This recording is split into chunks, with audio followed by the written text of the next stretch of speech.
Hello, everybody. Welcome to the Buckeye Weekly podcast. I'm Tony Gerdeman here, as always, with Tom Orr. Tom, how's it going? Well, Tony, I'm staring directly into the setting sun. How are you? Same, big same. Soon the sun will be below the stands at the Jesse Owens Soccer Stadium here, and then we can perhaps see what's going on the screen. This is Tom. Well, you've experienced this before. This is what a noon game in Ohio Stadium is like in the press box when you can't see the computer. But the sun will soon be down, and then we'll be in the cold and dark outside here. Then we'll have something different to complain about. Won't that be fun and refreshing? So here we are. We just wrapped up seeing 15 minutes of Ohio State football practice. The one required allotment of time for the CFP teams in the first round. And boy, Tom, it's a much different experience watching 15 minutes of practice in December compared to 15 minutes of practice in March and August. And I was talking with Pat Murphy of 24/7, and he's like, I'm going to have Dave or Steve write up a practice report on what they saw. And it's like, in March and August, you can, because it's the first time you're seeing this. Yeah. You've seen all of this already. There's almost nothing to write up, but you can see a couple of things. Enough getting people excited. Don't worry, Tony's under promising, and he's going to over deliver in a minute. So stick with us. Will Howard is your starting quarterback now. See, that's something that would, but no, we did see Luke Montgomery with the ones at left guard. That's probably the biggest piece of news, and Ryan Day had hinted towards that. Now, he also has said that they're going to rotate some guys during the game, which, again, I mean, sometimes it has worked, sometimes it hasn't. When you're still rotating, it tells me that you're not quite sure what you've got. But right now, it looks like Luke Montgomery with the ones for sure. And that was something that we had heard a couple days ago, and I'd thrown on the board as like, well, this is a possibility. It's something they're looking at. And I'm a little surprised it's still going on there. But I don't really love the idea that, like, we'll just kind of throw the stuff against the wall during the first round of the literal college football playoff and see what sticks. That feels like you should kind of know what sticks before that point. You've had 3 weeks. Like, one of these things is going to work or the other, or if neither of them does, which one is going to not work less? Yeah, and so they're doing what they're doing now. It was still Tigris Shabola at right guard and Josh Fry at right tackle. Carson Hinsman at center. That's the other. Where there had been talks about maybe Josh Padilla. It was Carson Hinsman. And, of course, Donovan Jackson at left guard. So that looks like the 5 for now. That was the 5 a couple of days ago. And then when we talked with Ryan Day on Monday, he'd said that's the way things were looking. But, again, there's still time between now and the game for somebody to lose the job. Because It sounds like Luke Montgomery at least has played his way into the position, while Austin Searveld started out strong at the start of the season and has maybe come down a little as, wear and tear and just just a lot of work, and you're still learning the thing. And then programs now know more about what he is and can attack him in different ways. And so he's had to adjust to that. So maybe this is one where Tennessee won't know as much about Luke Montgomery. Well, and it's not like Luke Montgomery's come out of nowhere to be the left guard, if he is the left guard for this game. Because you got to remember, when Josh Simmons went down in Oregon, Luke Montgomery was getting his helmet on because the thought was you might kick Donovan Jackson out to left tackle at that point. And then he did end up coming in and playing, and so they put Zem Mahalski in instead. But at that point, he was kind of at least in that next man up conversation. And then when he was kind of in that conversation again after Seth McLaughlin went down, that he was maybe in that mix. So he's been kind of right there all season long. And I hadn't thought about it in the way that you mentioned it there, but that actually is kind of an interesting way to look at it. Sometimes when you see a quarterback come in, like the backup quarterback comes in and people don't have film on him, he's real successful for that first game. And then the second week, once they have some film out there, okay, here's what this guy doesn't do well. We haven't seen this before. Now we know. That's interesting because, Luke Montgomery has played this year, but he hasn't played as much as Austin Searveld has, and he certainly hasn't played with the ones like Austin Searveld has. And we've seen Luke Montgomery play every single position now in his time at Ohio State. He was at center, and I can't remember the fall or the spring, where for a while he was the number 2 center, and they're giving him a look there. And to me, that was the plan was for him to be the center next year. And now that's probably not the case, or plenty of time before that all works itself out. But we've talked with Ryan Day and Chip Kelly about doing what your offensive line can handle, and now maybe with Luke Montgomery, there are different things that they can do with that position than what Austin Sierreveld could do. Funnily enough, when we were just there at the end, they were doing some polling with Luke from left guard over to the right side, and he's a really, really good athlete is what I'm trying to say. He was going to be recruited as a tight end, but he got too big. He was going to be recruited as a defensive end. Many people wanted him as a defensive line. We could have played defensive line. Came in, and Ryan Day, as a true freshman, was talking about him being in the mix at right tackle as a true freshman. And then we've already talked about him being as the Bison package, the extra tight end as a true freshman. Has played both guards, has played some center, so he's a really, really good athlete for the offensive line. And maybe that's a lot of the impetus for doing this now. Yeah, and Rusty Jesse was asking who the 5 guys were on the offensive line. As of what we saw, Donovan Jackson left tackle, Luke Montgomery left guard, Carson Hinsman center, Tegra Shabola right guard, Josh Fryer right tackle. That's what we saw. It was funny. I am shooting pictures and I'm just catching like flashes of guys, and you're kind of sitting there and taking some more diligent notes and not looking through a camera necessarily. And I went, oh, did I see Luke Montgomery at right guard on that very last draft? And you said no, he was pulling. It was like, oh well, see, this is what practice is like. We're racing to try and get as many photos and videos and everything as we can during this limited window. And so I'm glad you saw that. That's good. Yeah, that does kind of match up with what we had heard a couple days ago, and so that's again, this is not a final answer, but this feels like okay, we have a lot more information than we did 45 minutes ago towards that. And the other thing that I thought was very interesting, this has been another thing that's gotten asked about a bunch on our board, is what order are the quarterbacks repping in? Because with Devin Brown on his way out, obviously Devin Brown is not going to be QB1 in 2025. So there's a lot of question, is Julian Sayin going to be the second guy, and is Devin Brown going to be moved down to the third guy since it's Julian Sayin? They're just going through individual drills, but this is generally a pretty good barometer of where things stand in terms of a pecking order. It is still Will Howard 1, Devin Brown 2, Julian Sayin 3, Lincoln Keenholz playing the role of Nico Iamaleava for the scout team. No sign of Aaron Noland, who it went in the portal, and kind of, okay, that makes sense. If you're headed to the portal and you're not going to play, makes sense. Also, no Tavian St. Clair. I was curious if Tennessee has a bunch of their true freshmen on campus already and practicing with the team. The guys who are going to be enrolling in January, if they're done with high school, they can start doing that. Ohio State does not do that. I was curious if we were going to see Tavian St. Clair or Jake Cook or someone. I didn't see any of them. I remember years ago, Brendan White being at practice and practicing. Yeah. And I know Michigan has brought in a bunch of players right now to take part in all of this stuff as well. So it'll be interesting to see if that happens at some point. Maybe there'll be more practices after this week, and we can continue to watch and see. Yeah, and the rule is you get at least one open practice. I think at the Rose Bowl we typically get 2.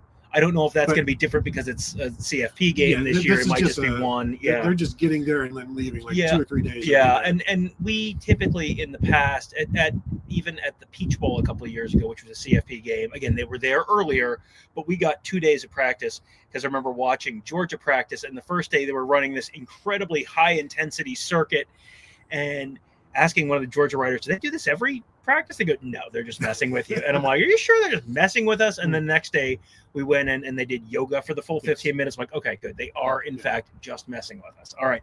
They were not messing with us today. We did actually get to see some interesting stuff there. Yeah, we did. And as we were leaving, they're getting ready for punt. So that's usually the way it goes. Some stretching, some individual, then some special teams. And then the good stuff gets going when you have the one-on-ones and the team stuff and things like that. And boy, we don't usually get to watch that in the fall. No, definitely not. I mean, the last time we were inside in Ohio State practice was sometime in August. I don't think it was late August necessarily. It was kind of like early to mid-August. We generally will get a few in the beginning of camp, especially the first week of camp, and then maybe one the second week, and then once you start to really see where things are trending, we don't get to go inside anymore. So Jeff Frazier wants to know, are they practicing outside? Yes, Ohio State's practicing outside. He says he saw Tennessee was inside, and they may have been inside some. They've been trying to practice. Tennessee has been trying to practice outside, and they're practicing in the mornings before it warms up, because to try and acclimate to playing. It's not going to be 20 degrees in Tennessee in the morning, but if it's 30, 35, that certainly sort of helps acclimate. Ohio State practicing outside as well, which, I mean, that's smart. You're going to be playing in the wind. You're going to be playing in the chilly weather. Today it's like 50 degrees in Columbus, so today is not great in front of. It was. Yeah. Now that the sun's down, it might get a little chilly pretty quickly, but this is good. You should the old Woody Hayes line. If you want to fight in the North Atlantic, you got to train in the North Atlantic. If you're going to play football outside in December in Columbus, Ohio, you should be practicing outside. Yeah. So it makes sense. And yes, that's what they're doing. And I think they were really impacted in the temperature against Michigan. And I also think the wind was a factor. So it was cold. So that's why I was asking on Monday of the offensive players, how does the cold impact them? And they were all like, we're used to it now. We've been practicing out in it so much, and that didn't seem to be any kind of concern for them. And then talking with the defense today about the tempo, I was like, we've been practicing this so much, that's not a concern for them. So like two of my concerns for Ohio State, asking the players about them, they don't seem to think they are a concern, but I still want to see it in action. And I want to see, can they throw the ball in the cold? Can they catch the ball in the cold? Because they weren't able to do it against Michigan. And say what you want about Will Howard and his health in that game. He's healthy now. He's been having some good practices. I think that's just keeping him upright and keeping him, if he's healthy and good to go, then I think they should be able to throw the ball regardless of how cold it is. And really 25 degrees, as long as the wind isn't a factor, then they should be okay. They should be okay. And depending on the weather app you want to use, it's going to be gusts of 25 miles an hour or gusts of 18 miles an hour and steady wind of 10 to 15 or steady wind of 8, and the numbers keep changing because it's the weather forecast and we're still 4 days out. So that's just kind of how the weather forecast works.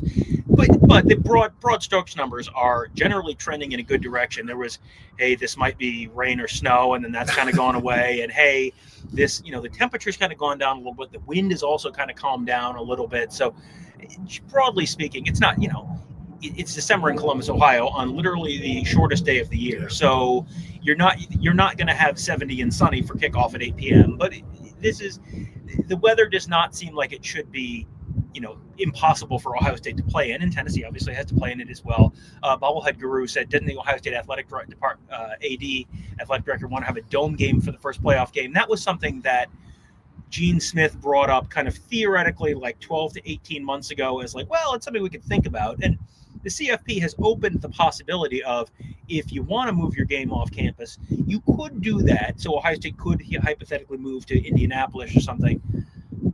They don't want to do that. It was something that was sort of brought up as a possibility. This is one of these things where, number one, for the local economy, it's good for Columbus, Ohio to have it. For the Ohio State Athletic Department, you don't have to pay to rent a stadium. Financially, you're more benefiting from not having to do that.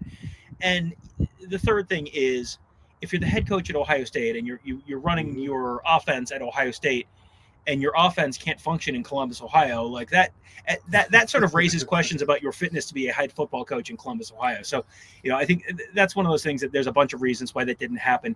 It was kind of an interesting theoretical discussion about a year ago, but that I don't get the sense that was ever particularly close to happening. It felt to me like Gene Smith throwing out a trial balloon. Yeah. And then it got shot down pretty quickly by the masses. Like when the Ohio State-Michigan rivalry game was going to be sponsored by a AT&T telephone company or something 20 years ago. MCI. Yeah. 1-800-COLLECT. Yeah. Ohio State-Michigan sponsored by 1-800-COLLECT. And that was a trial balloon that got shot down with merciless abandon. Now, I've said semi in jest, semi seriously that it would be better conditions, certainly for Ohio State, and they would play better in better conditions. But again, the Ohio State crowd needs to be part of this game, needs to be part of this advantage. However, 10,000, 15,000 Tennessee fans show up, 90,000 still outlouds them, and they need to be a part of this, need to impact the game. And if they don't, that's kind of on the fans for not stepping up in a unique one of a kind, first of its kind environment. Yeah, for sure. I mean, and this is one where if you ask any Ohio State football coach or player, they're going to tell you they need the fans to be loud this weekend. If you don't ask them, sometimes they're just going to volunteer that they need the fans to be loud. And we've seen what loud fans can do to Tennessee. Tennessee's offensive line is prone to false starts when there's loud crowd noise. We watched that at Georgia. We watched that at Arkansas. I mean, they had false starts at Vanderbilt, and Vanderbilt Stadium holds 30,000, and about 20,000 of those were Tennessee fans. So, you can Tennessee's offensive line can get got, especially the tackles, with loud crowd noise. And we've seen this year the importance of the offensive line being able to not have to do silent count. Silent count, of course, is when the crowd noise is real loud and the tackles, you can't rely on the tackles hearing the quarterback clapping or calling for the signal.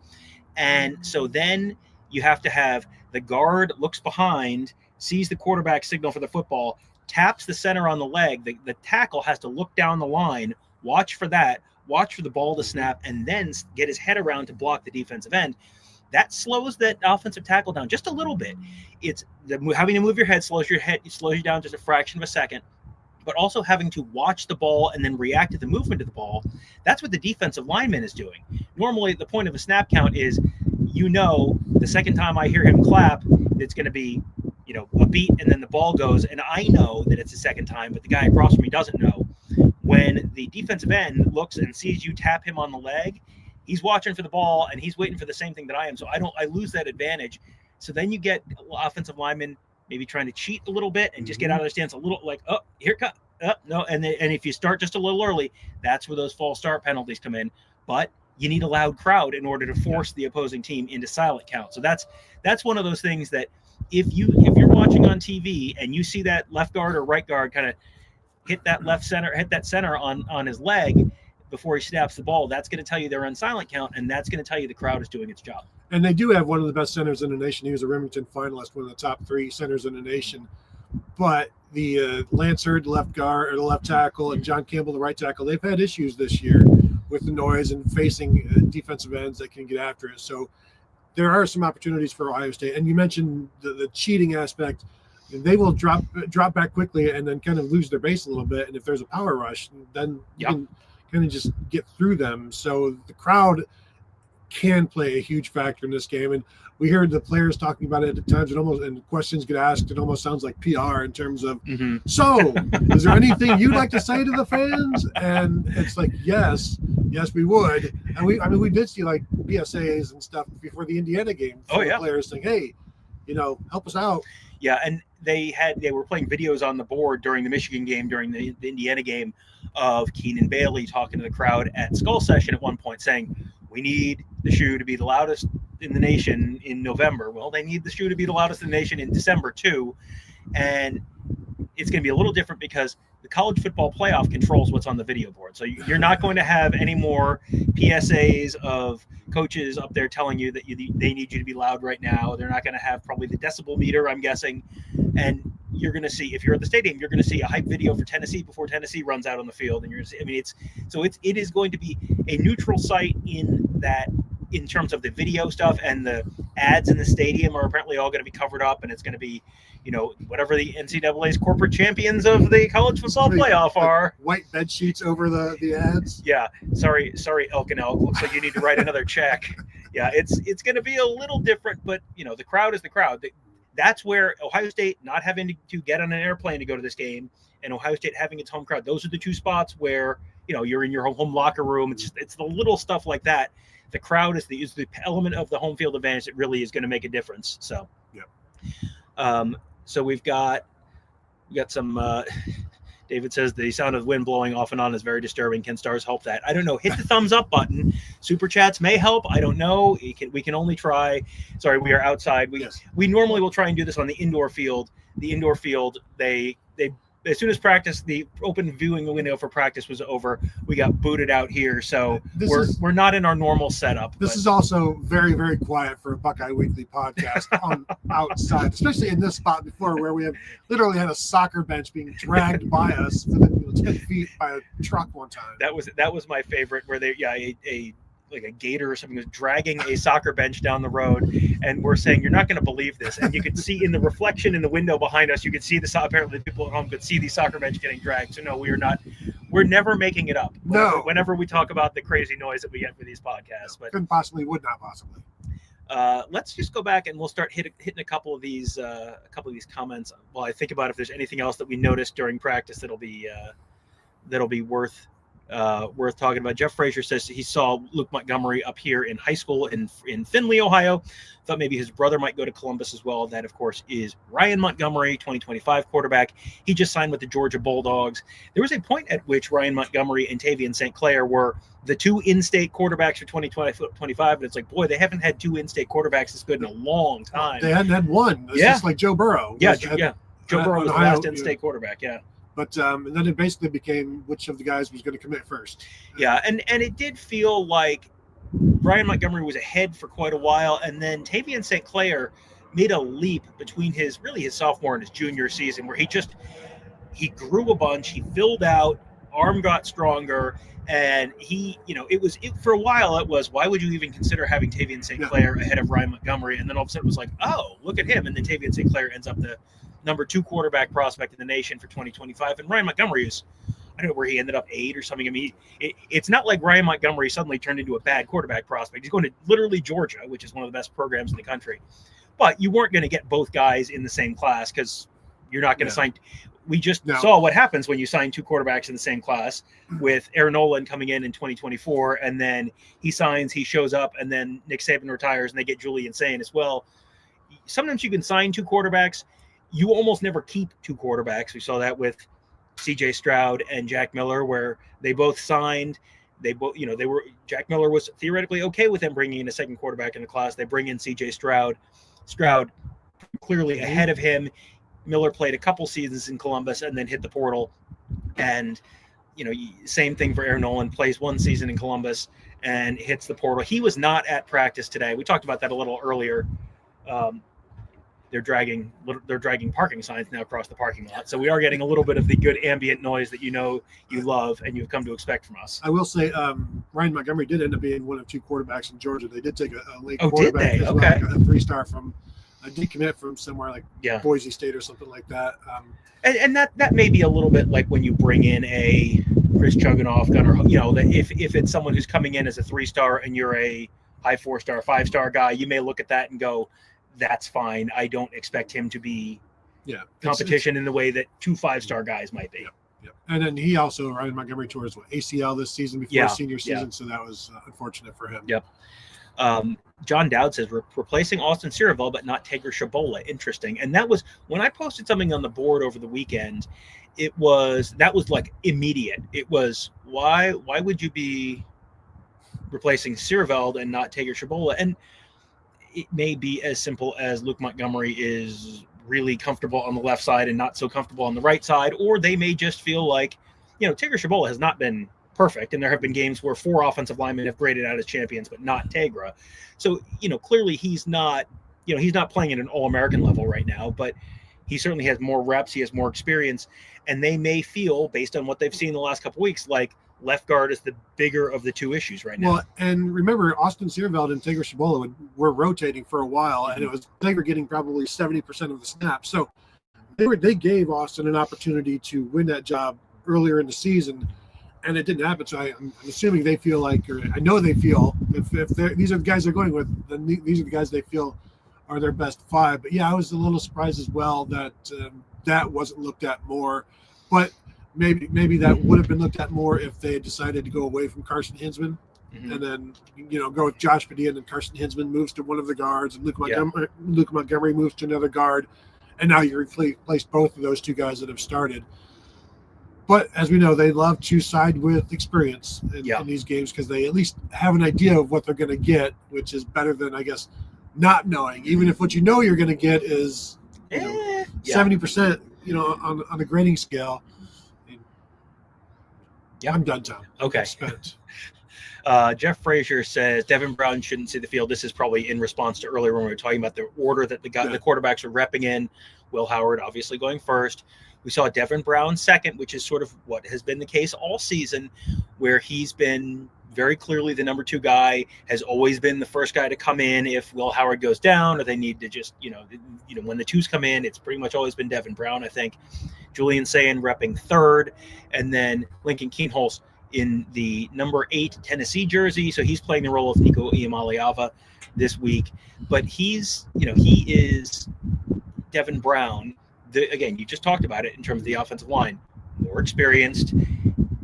Devin Brown, I think, knows he's probably not going to be the starter in 2025. That's why you go in the portal at this point. And we know he's put his name in the portal, but Ohio State, Aaron Nolan was not at practice. Aaron Nolan went in the portal. Aaron Nolan is not at practice. Ohio State is not. Aaron Nolan was not part of the game plan. Devin Brown is the next man up at quarterback if something happens to Will Howard, and that's true in probably any of the next 4 games. Is it possible that Julian Sayin passes him at some point? Sure, it's possible. But right now, as long as Ohio State's playing, I'm assuming Devin Brown is going to be the next guy in there just because he has more experience. He's more physically ready. Julian Sayin is he's not a tiny guy, but he's not physically he hasn't been in the strength program for 4 years like Devin Brown has. I see, Ryan Day had mentioned that Julian Sayin will have an opportunity. Like if he plays well this week, then maybe, they would look at that. But as of now, it's Devin Brown. And really, you saw Devin Brown, like they were kind of terrified of him throwing the ball against Michigan. Yeah. And you could kind of get that sense. And the fact that that Will Howard was cleared and went back in, and they never thought about taking him out after he was not great, gives you an idea that they don't feel fantastic about Devin Brown, so they wouldn't want to put him in if they don't have to either. But we did see earlier, I don't know when it was, Indiana, before that, where Devin Brown went in, and he went in second. And then there's like a 3rd and long, and they threw Julian Sayin in because they wanted to. Julian Sayin hadn't gotten any 3rd and longs, and wanted him to have that experience. So on one hand, you're trying you're trying areas where he gains some experience because he's not getting it. He does not have it. So to put him as a quarterback in the playoffs, I don't think they would do that. I think what it would take is some going down early, Devin Brown getting no traction for a quarter and a half maybe, and then it's like, okay. Yeah. Julian Sayin being on the field either happens because things are going incredibly well for Ohio State, where somehow they're up 30 points on Tennessee, which I don't really see happening, or something's going very poorly for Ohio State, like a scenario you laid out where Will Howard gets hurt and Devin Brown is really not getting anything done, and it's just kind of every game at this point you're managing like a Major League Baseball team manages its bullpen in a Game 7. It's a who's available, everyone. Yeah. You're just whoever's out there, like whatever you got to do to win the game, and you'll figure the next one out after that. Because if you don't win the game, you've got lots of time to figure it out before your next game, and that's not what they want. Jack Sawyer, senior quarterback in high school. I'm not saying there's a chance, but John Dodd says they gave Aaron Nolan a pretty healthy .90 rating in the transfer portal. For context, Devin Brown is like a .84 transfer. I talked about this on the Nolan show. I think he's going to go somewhere and probably have a pretty good impact wherever that is. He's from Georgia, so I kind of threw out like Georgia Tech as I think there's a real possibility. Him not getting a ton of traction at Ohio State has a lot to do with the fact that there are 5 scholarship quarterbacks in that room, and there are no 3-star scrubs in that room. This is the room that has Will Howard, who's been a multi-year conference champion winning quarterback, Devin Brown, former 5-star prospect, Julian Sayin, former 5-star prospect, Lincoln Kienholz, former high 4-star prospect, who they really were very high on him coming in, and Aaron Nolan, 5-star prospect. I mean, at some point, the 5th quarterback only gets so many reps, and so it's hard to get traction. And then when you have another guy who's ahead of you on the depth chart already in your class, it's hard to look and go, well, here's the path to a starting job. Like that feels like it's much more of an uphill climb than it probably would have otherwise. You can't see how to get to the field because you're getting the least of the reps, and you're getting there are times in practice where he didn't get really any reps, and there's no path for him. And so when there's no path, it's how do you attack that? It's as a quarterback, it's pretty difficult. So hopefully he goes somewhere where there is a path and he can attack it and see like the sunlight and have some incentive to go and ball out and do what he can do. get back to doing what he did as a junior when he's throwing the ball all over the place and getting the confidence back. And I think here, there's no way to grow it when you're not able to play. And it's not because we're him. It's like you get your team backup ready, and you've got the team guys ready. And when you're the fifth in the pecking, there's just nothing for you to do. Well, and during the summer, they took some extraordinary steps to get the quarterbacks as many as good. They split the offense into two fields and running the same calls on two different fields just so they could get as many quarterbacks in as they could. You can't do that during the season. You got to get ready for the game. And we've talked about this a bunch before. The quarterback pecking order during the season almost never changes behind the starter because you don't have time to work on who's the backup quarterback. The backup quarterback is the backup quarterback, and you don't have time to have a quarterback battle in the middle of a season because you got to get ready for the next game. So, Rusty Jesse wants to know: are they planning on practicing at Ohio Stadium in the evening this week? Get ready for the evening wind. I have not heard anything about that. No, that's an interesting thought. No, I have not heard that. Although, they practice right now, so 4 to 6 basically would be the 4 to 6:30 or so. And today was what is this? Today is Tuesday, right? So today is the rough practice. Today is the physical practice. Maybe they something like that. We haven't heard anything like that. They may just want to keep everything pretty minimal to play there. Yeah. And the wind is here. You probably have heard the wind somewhat. It's a little breezy. It's not a ton, but when I'm the wind it's coming this way. Yeah. So there's no wind. Like you sound like one of those lazy writers in the press box. Rusty Jesse says if the OSU offensive line plays against Missouri, there'll be at least one coaching change this Sunday morning. I would be very surprised if I played like they did against Missouri. That was all bad. That was the offensive line equivalent of when you were at quarterback, where I said some hurtful things in my time, but tell me if I said an untrue thing. I've never thought of it like that. Yes, but I think you're having that now. What's the coaching staff going to do? The coaching staff going to be in 2025? Let's see how many more football games they play this year, and let's see how recruiting continues to go, let's see how development continues to go. There's a lot of we had a bunch of people asking us on the board. Like, so how many games for Ryan Day to win his job? And it's like I don't know that there's a number where he automatically loses his job. And short of winning a national championship, I don't know that there's a number. I think he's a 100% likelihood to stay because a lot of it has to do with how big of a booster is exactly how mad. And the answer to that, and win-loss, what kind of win-loss? Part of the issue with Ohio State is there's no, big sugar daddy that kind of rules the roost. So there's no one person to answer to, which is something bad because it's 9 people to answer to. Yeah. If 6 don't like you, then you get an issue. But also, by a really nice recruiting class is done. Not Tom. Not that they've bought the recruiting class, but they've created a program to play at. But also, Tom, I'm not expecting anything like that Missouri offensive line. No. Because remember, that offensive game was this one.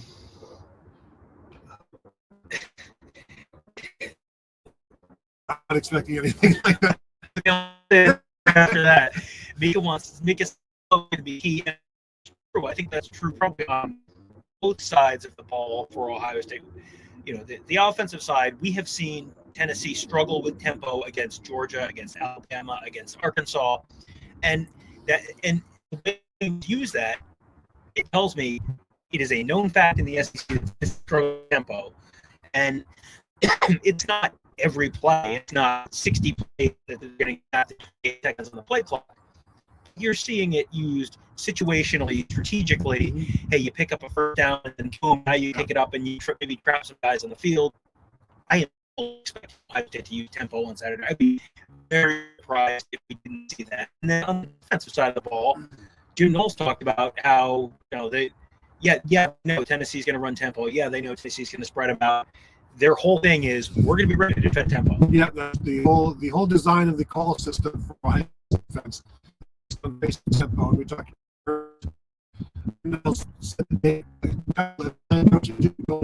we want to be defense in the nation.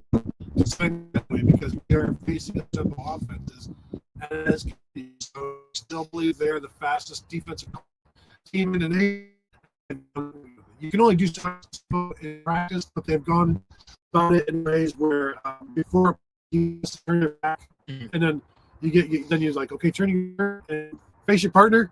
You know, you snapped, and you got things really quickly. You need to go. We've seen those 4 games now, and 3 of those where they were effective use of tempo. Guys aren't getting set. Guys are still looking to the sideline. Guys are still getting to their guns. There's a path there for Ohio State. If they, I believe they will, but you got to change your space correctly. Basically. Yep. Doreen says Ohio State has the best band in the land, and that is true. I'm actually looking forward to it. Tennessee, I believe, is bringing their band as well. So it should be. We might have less realtor sponsors is the key, and lawyer sponsors.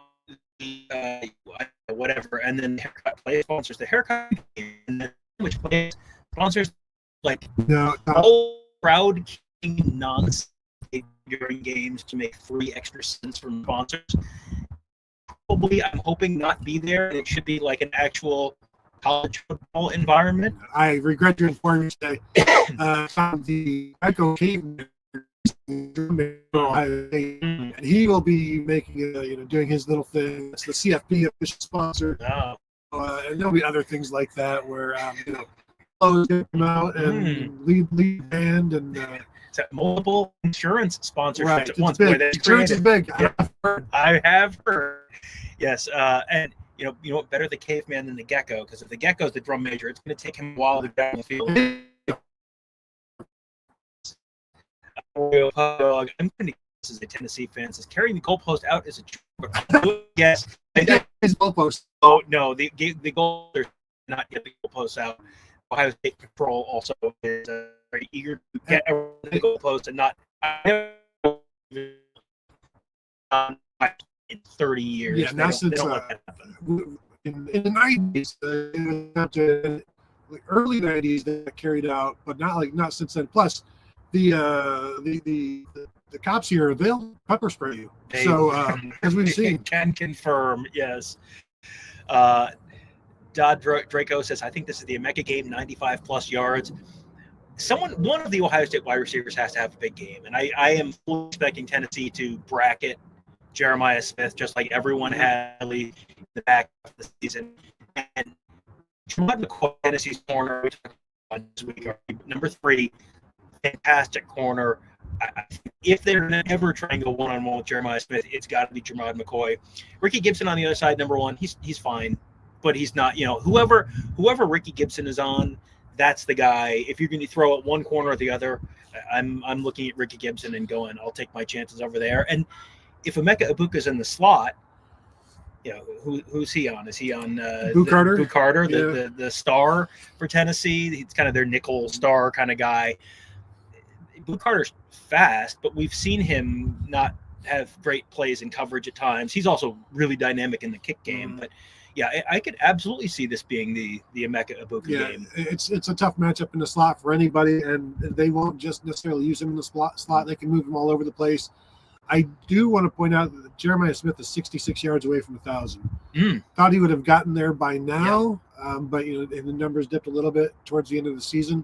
So it would be a little bit of a shame if Ohio State loses and he's like at 64 or something. He falls short because I thought for sure he was going to make it. Although being a second team All-American, being the freshman of the year in the Big Ten, being all Big Ten, I guess that's okay.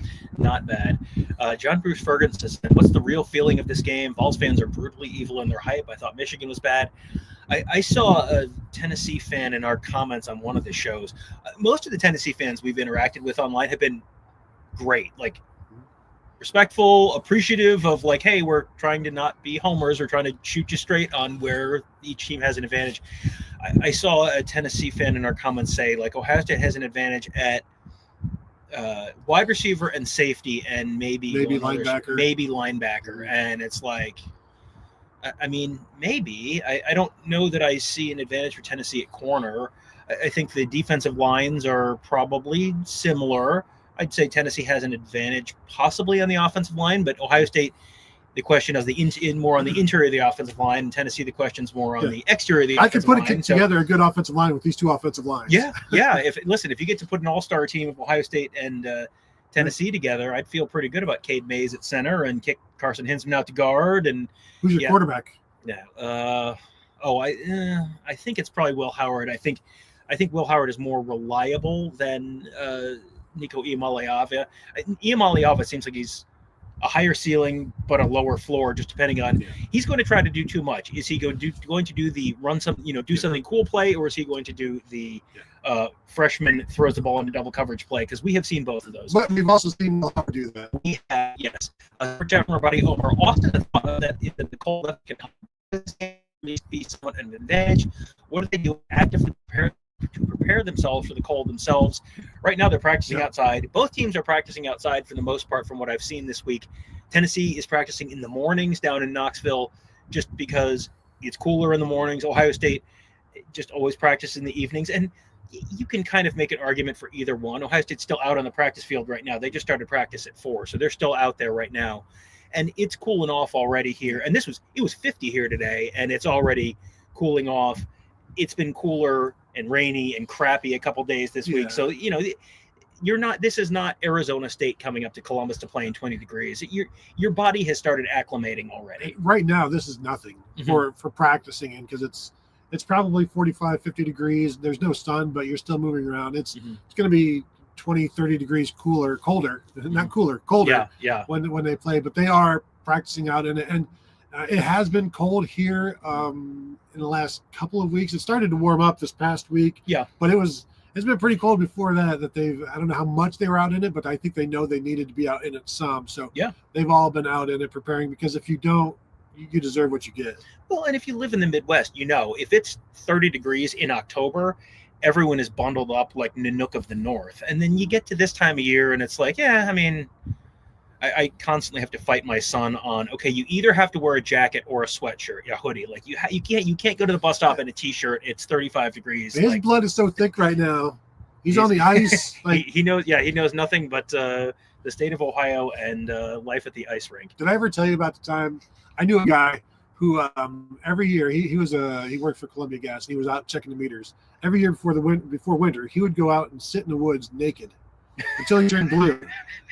And then he wouldn't need to bundle up for the winter, because that's how he would get his blood thick. And he swore by it.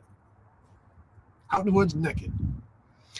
All right, in the comments, I need a vote, because I'm exactly 50-50 on whether that story is true or not. 100%. I'm exactly 50-50 on whether that story is true or not. Leave in the comments. I just need a yes or a no. Mike wants his Ohio's biggest accomplishment being in. No, it's losing to Oregon. Did I hallucinate Ohio State going on the road and controlled for the most part? And Penn State, the 6 seed. So, and what is Tennessee's achievement that's better than going on the road and beating the number 6 seed? Losing by 2 touchdowns to the 2 seed? I mean, they beat Oklahoma, who beat Alabama. They also beat Alabama. I mean, it's great to sit there and go, everyone's resume sucks. Everyone's resume sucks. Ohio State has a better resume than virtually anyone in the country, just because they had to play. There were 3 other very good teams, 3 other college football playoff teams in the Big Ten. Ohio State had to play them all, 2 of them on the road, including the number 1 team in the country. They lost that game by 1 point. They beat the number 6 team in the country by, and the number 3 team in the rankings, 4 team in the rankings on the road by a touchdown. I mean, we did a thing where we were comparing Ohio State's resume to Tennessee's resume after the regular season, because there was this long conversation with, does Tennessee deserve to be ahead of Ohio State? And it's like, you look at it and it's like, there's no possible, unless you're going by worst loss, in which case it's still probably Tennessee losing to Arkansas, but it's like, but that was early. So unless you want to go by most recent worst loss, then you go to Tennessee. What is Tennessee's record That is the real stat. That's measure all teams. So I've heard. Well, we're getting a Rose Bowl sunset here tonight. You can probably see that in the reflection behind. Turn the Tony. camera around. Yeah, Tom. I could do that. We're but set. Yeah, no, we're not going to do that.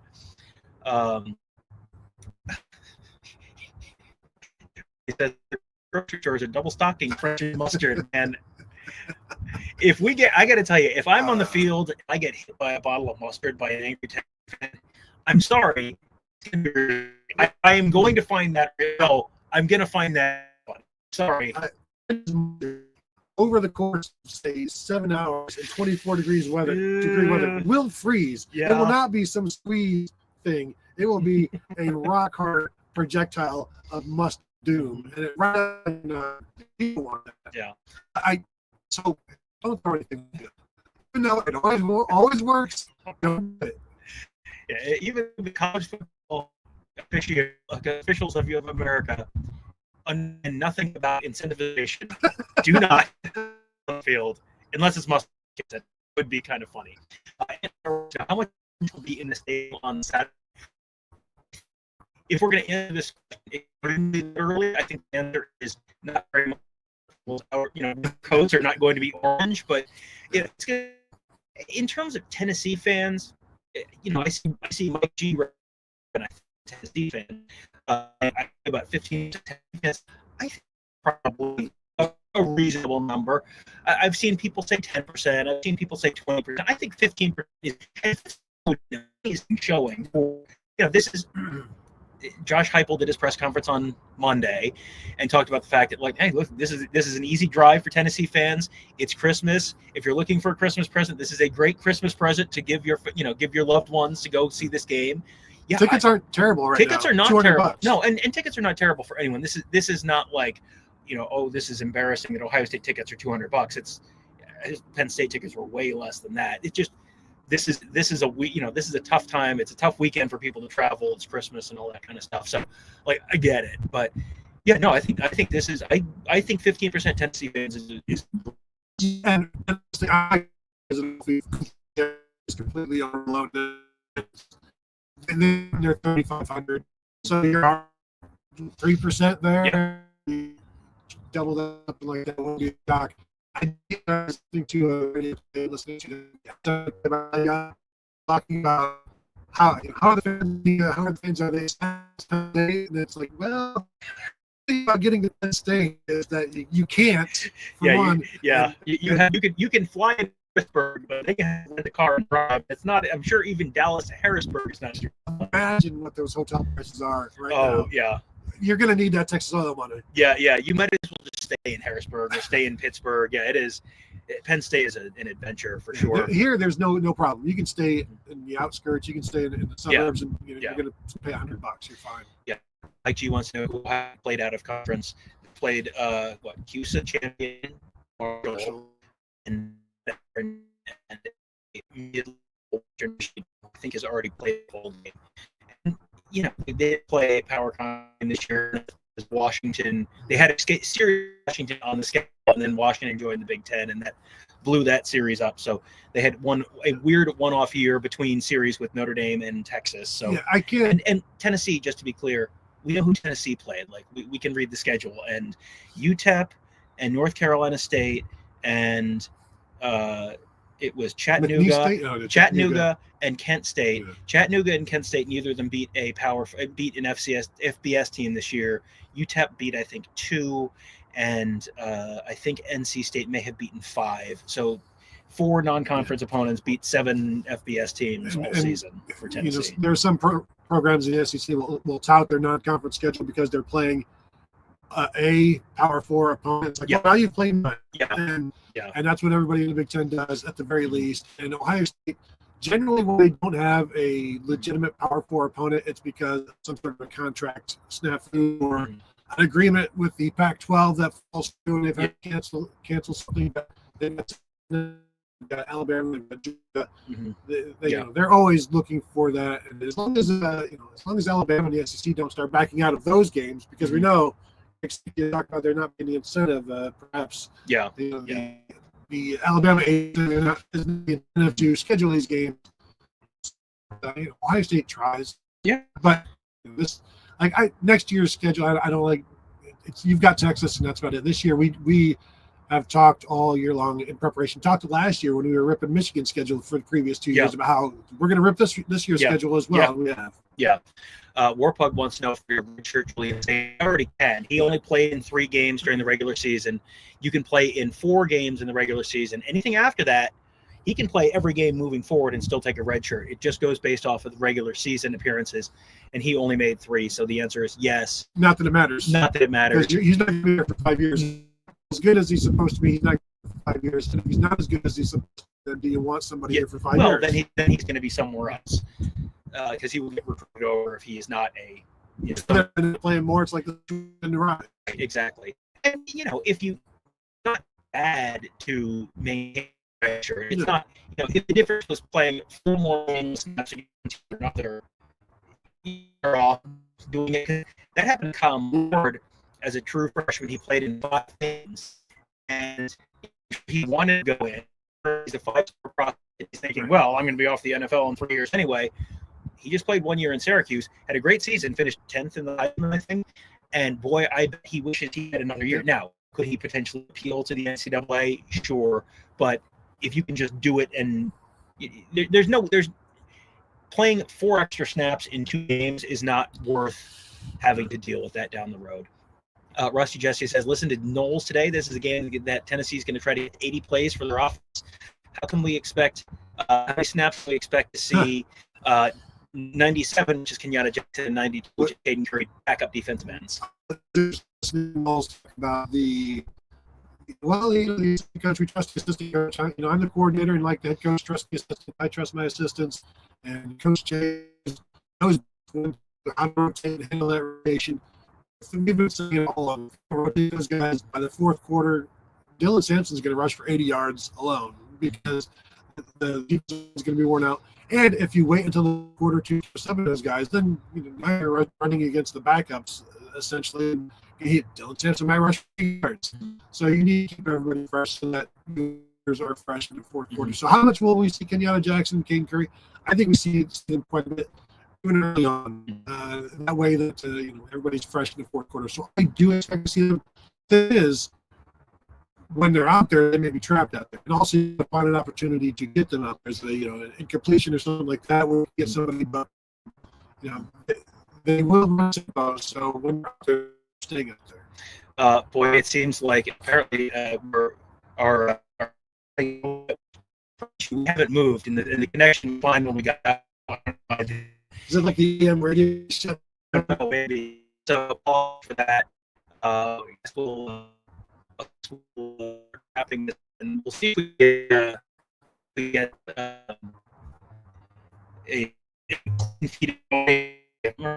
locally. We'll see if we can figure that out. Yeah, we'll figure that out. All right. Well, I guess hey, it's your turn. We're gonna wrap up. If we're not having a good connection, we're gonna. If you guys don't like our connection, we're just gonna go. No, we still have a good size on it. I'm gonna keep going. So if we got question. Just complaints. Just complaining. Turn it off. Turn it on. Wait 30 seconds. Plug it back in.